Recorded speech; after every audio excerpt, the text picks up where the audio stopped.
नमस्कार दोस्तों, मेरा नाम है अर्पित और आज के इस वीडियो में मैं आपको बताने वाला हूँ कि आपको रीडिंग से क्या-क्या फ़ायदे मिलते हैं। तो आप देखते रहिए इस वीडियो को और इस वीडियो में मैं आपको 10 ऐसे बेनिफिट्स बताने वाला हूँ जिसके बाद आप हर रोज़ कुछ न कुछ नया रीड करने वाले हैं। तो दोस्तों आपने कई बार एयरपोर्ट्स पर, बस स्टैंड्स पर, रेलवे स्टेशंस पर, इवन फ्लाइट्स में, ट्रेन्स में, बसेस में बहुत सारे लोगों को पढ़ते हुए देखा होगा। वो या तो न्यूज़पेपर पढ़ते हैं या फिर बुक्स को पढ़ते हैं, नॉवेल्स को पढ़ते हैं और इस तरह की कई सारी चीज़ों को पढ़ते हैं, जैसे मैगज़ीन भी हो गई। या फिर आप अगर किसी बड़े अधिकारी के ऑफिस में जाते हैं तो वहाँ पर भी आप देखते हैं कि वो भी पढ़ता हुआ ही आपको दिखता है। तो ऐसा क्या बेनिफिट होता है रीडिंग का जो कि इतने सभी बड़े आदमी इस रीडिंग को परफॉर्म करते हैं? और क्या अगर एक स्टूडेंट अपनी लाइफ में इस चीज़ को परफॉर्म करे तो क्या उसको फ़ायदा होगा? तो आज के इस वीडियो में हम यही सारी चीज़ों के ऊपर डिस्कशन करने वाले हैं और मैं यहाँ पर आपको बताने वाला हूँ 10 बेनिफिट्स जो कि आपकी लाइफ को एकदम से चेंज करके रख देंगे अगर आप रोज़ किताब को पढ़ते हैं तो फर्स्ट बेनिफिट है कुछ भी चीज़ को रीड करने का और वो है मेंटल स्टिमुलेशन। मतलब जो अपना ब्रेन है वो भी एक ऑर्गन है और अगर आप इसको प्रॉपर एक्सरसाइज नहीं करवाओगे तो इसकी पावर घटने लगेगी जैसे दूसरे ऑर्गन की होती है। तो अब ब्रेन को आप फिजिकली एक्सरसाइज तो नहीं करवा सकते, तो यहाँ पर आपको इसकी मेंटल एक्सरसाइज करवानी होती है। और अगर आप किसी भी चीज़ को रीड करते हैं तो डेफिनेटली वहाँ से आपकी ब्रेन की मेंटल एक्सरसाइज होती है और आपकी जो ब्रेन की पावर है वो घटना तो दूर और इवन बढ़ती है। तो इसीलिए कहा जाता है कि आपको रोज़ कुछ ना कुछ नई चीज़ को पढ़ना चाहिए, भले वो न्यूज़पेपर हो, भले वो नई मैगज़ीन हो, भले वो नॉवेल्स हो या फिर ऐसी अन्य कोई भी पढ़ने की वस्तु। रीडिंग का सेकंड बेनिफिट है स्ट्रेस रिडक्शन। तो जब आप नई नई चीज़ों को पढ़ते हो, जब आप नई नई नॉवेल्स को पढ़ते हो, नए नए आर्टिकल्स को पढ़ते हो तो क्या होता है कि आप अपने आप को दुनिया से कट ऑफ कर लेते हो। और जब आप अपने आप को दुनिया से कट ऑफ कर लेते हो और बाकी सारी बातों से कट ऑफ कर लेते हो तो आपका जो माइंड एकदम स्ट्रेस्ड रहता है वो एकदम स्ट्रेस से दूर हो जाता है, स्ट्रेस फ्री हो जाता है। तो यहाँ पर रीडिंग का एक बहुत ही अच्छा बेनिफिट है और इसीलिए बहुत सारे लोग पढ़ते हैं, बड़े बड़े लोग पढ़ते हैं क्योंकि उनके लाइफ में क्या होता है, बहुत सारा स्ट्रेस रहता है और उस स्ट्रेस को दूर करने का एक सबसे ईजी जो माध्यम रहता है वो रहता है अच्छी अच्छी किताबों को पढ़ना। थर्ड और मोस्ट इंपॉर्टेंट पॉइंट है जो कि हर एक स्टूडेंट की लाइफ में भी अप्लाई होती है और वो है यहाँ से हमें नॉलेज का एडिशन होता है। तो जब भी हम किसी नई चीज़ को पढ़ते हैं, नई नॉवेल को पढ़ते हैं, नए मैगजीन को पढ़ते हैं, न्यूज़पेपर के आर्टिकल को पढ़ते हैं तो यहाँ से हमारी नॉलेज में एनहांसमेंट होता है।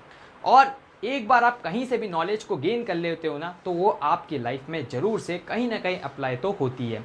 तो इसीलिए ये कहा जाता है कि आप बहुत सारी नई नई किताबें पढ़ें जिससे आपकी नॉलेज में एनहांसमेंट होगा और आप उस नॉलेज को फिर कहीं पर भी अप्लाई कर पाएंगे। फोर्थ बेनिफिट है वोकैबुलरी एक्सपेंशन। मतलब जब आप नई नई किताबों को पढ़ते हो, नई नई नॉवेल्स को पढ़ते हो तो आपकी वोकैबुलरी में एनहांसमेंट होता है। और एक स्टूडेंट की लाइफ में ये बहुत ही इंपॉर्टेंट चीज़ है कि उसके पास एक लार्ज एरे ऑफ वोकैबुलरी हो ताकि वो अच्छे से अपने आंसर्स को लिख पाए और जब वो अपने आप को प्रेजेंट करे या तो इंटरव्यूअर के सामने या फिर क्लास टीचर के सामने तो खुलकर एक अच्छे वोकैबुलरी बेस के साथ अपने आप को रिप्रेजेंट कर पाए। तो अगर स्टूडेंट इस तरह से अपने आप को रिप्रेजेंट करेगा एक इंटरव्यूअर के सामने तो डेफिनेटली उस स्टूडेंट का इंप्रेशन लार्जर होने वाला है इन कंपैरिजन टू वो जो कि लिमिटेड वोकैबुलरी के साथ अपने आप को एक्सप्रेस कर रहा है। फिफ्थ बेनिफिट है मेमोरी इंप्रूवमेंट। तो जब आप नई नई किताबों को पढ़ते हो, नई नई नॉवेल्स को पढ़ते हो तो क्या होता है कि आपको बहुत सारे प्लॉट्स को, सब प्लॉट्स को, कैरेक्टर्स को, इंसिडेंट्स को याद रखना पड़ता है। क्योंकि फॉर एग्जांपल आप एक नॉवेल पढ़ रहे हो और उस नॉवेल को आपको 10 से 15 दिन के अंदर पढ़ना है तो क्या होगा कि आपको उस 10 से 15 दिन के अंदर अंदर उन सभी इंसिडेंट्स को, उन सभी कैरेक्टर्स को, प्लॉट्स को, सब प्लॉट्स को अपने दिमाग में रखना होगा। और जब आप ऐसा करोगे तो डेफिनेटली यहाँ से आपकी मेमोरी की जो शार्पनेस है वो बढ़ने वाली है और आपका जो कंसंट्रेशन पावर है, फोकस लेवल है वो सभी भी एनहांस होने वाला है। सिक्स बेनिफिट है स्ट्रॉन्गर एनालिटिकल थिंकिंग स्किल्स। तो जब आप अच्छी अच्छी किताबों को पढ़ते हो, जब आप मिस्ट्री बुक्स को पढ़ते हो तो क्या होता है कि आप पहले से ही अपना दिमाग लगाते हो।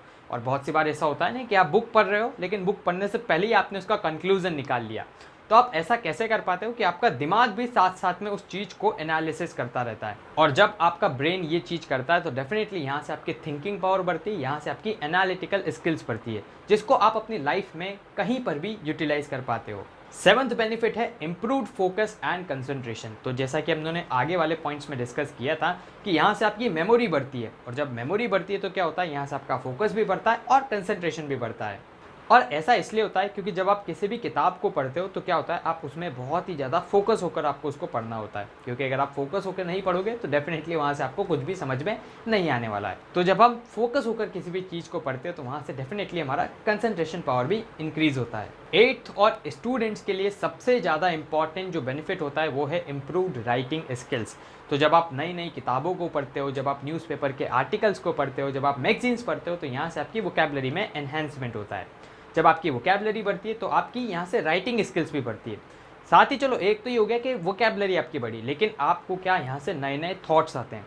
तो जब आप किसी नए टॉपिक के बारे में लिखेंगे ना, तो आप उससे बेहतर तो ज़रूर लिख देंगे आपका आंसर जो कि कभी किताब या न्यूज़पेपर नहीं पढ़ता, क्योंकि आपके पास नए नए डायमेंशंस होंगे, नए नए थॉट्स होंगे और आप मल्टीपल डायमेंशंस में उस टॉपिक को डील कर पाएंगे। तो डेफिनेटली यहाँ से राइटिंग स्किल्स इंप्रूव होती है और इसीलिए कहा जाता है कि हर एक स्टूडेंट को हर एक दिन कम से कम एक पेज तो पढ़ना ही चाहिए। 9th बेनिफिट है ट्रैंक्विलिटी। ट्रैंक्विलिटी का मतलब होता है पीस। तो जो भी मैंने आपको एग्जांपल्स दिए थे ना कि बड़े बड़े ऑफिसर्स, बड़े बड़े लोग, फ्लाइट्स में ट्रेवल करने वाले, ट्रेन्स में ट्रेवल करने वाले क्यों इन अच्छी अच्छी किताबों को पढ़ते हैं, तो अच्छी अच्छी किताबों को इसलिए ही पढ़ते हैं ताकि वो पीस ऑफ माइंड की स्टेट को अटेन कर सकें। क्योंकि क्या होता है, जो बड़े बड़े लोग होते हैं जिनको बहुत सारा काम होता है, उनको वैसे ही अपनी लाइफ में बहुत ज़्यादा टेंशन, स्ट्रेस और एनजाइटी रहती है। तो इन सभी से डील करने का एक सबसे अच्छा जो जरिया रहता है उनके पास, वो रहता है बुक्स। तो इसीलिए वो बुक्स को ज़्यादा प्रेफर करते हैं दूसरी चीज़ों से। क्योंकि जैसे अगर अपन सोशल मीडिया की बात करें तो वहाँ से भी आपको कुछ ना कुछ अच्छा चीज़ तो मिल जाएगी, लेकिन वहाँ पर नेगेटिविटी भी बहुत ज़्यादा है। और जब आप किसी एक अच्छी पॉजिटिव बुक को लेकर रखते हैं तो वहाँ से क्या होता है, आप बाकी सारी चीज़ों से कट ऑफ हो जाते हैं और उस कारण आप एक स्टेट ऑफ माइंड को, एक पीस ऑफ माइंड की स्टेट को अचीव कर पाते हैं। और स्टडीज़ के अनुसार ये भी पाया गया है कि जब आप किसी स्पिरिचुअल टेक्स्ट को पढ़ते हो तो यहाँ से आपका ब्लड प्रेशर लो हो जाता है और बाकी मेंटल समस्याओं को भी प्रिवेंट करने में मदद मिलती है। 10th और लास्ट बेनिफिट है एंटरटेनमेंट। तो यहाँ से क्या होता है कि जब आप बुक पढ़ते हो तो यहाँ से आपको एक अच्छा सोर्स ऑफ एंटरटेनमेंट मिलता है, जो कि एक पॉजिटिव सोर्स ऑफ एंटरटेनमेंट मिलता है। क्योंकि जब आप बुक्स को पढ़ते हो, जब आप न्यूज़पेपर्स को पढ़ते हो, जब आप आर्टिकल्स को पढ़ते हो, तो यहाँ से आपकी नॉलेज में एनहांसमेंट होता है, यहाँ से आपकी राइटिंग स्किल्स अच्छी होती है, वोकैबुलरी अच्छी होती है। तो ये एक ऐसा सोर्स ऑफ एंटरटेनमेंट है जो कि आपके लाइफ में पॉजिटिव चेंजेस को लाता है। तो इसीलिए कहा जाता है कि रीडिंग एक गुड सोर्स ऑफ एंटरटेनमेंट भी होता है। तो दोस्तों फिलहाल के लिए इस वीडियो में इतना ही। मुझे उम्मीद है कि आपको वीडियो पसंद आया होगा। अगर आपके कोई भी डाउट्स हो तो आप उसको कमेंट बॉक्स में ज़रूर से लिख दीजिएगा। दोस्तों आप हमारे चैनल को भी सब्सक्राइब कर लीजिएगा, क्योंकि इससे हमें और भी ज़्यादा मोटिवेशन मिलता है आपके लिए वीडियोस बनाने के लिए। सब्सक्राइब बटन के पास बने एक बेल आइकन को भी आप दबा दीजिएगा, ताकि हमारे चैनल के लेटेस्ट नोटिफिकेशंस आपसे मिस न हो। तो दोस्तों धन्यवाद। जय हिंद, जय भारत।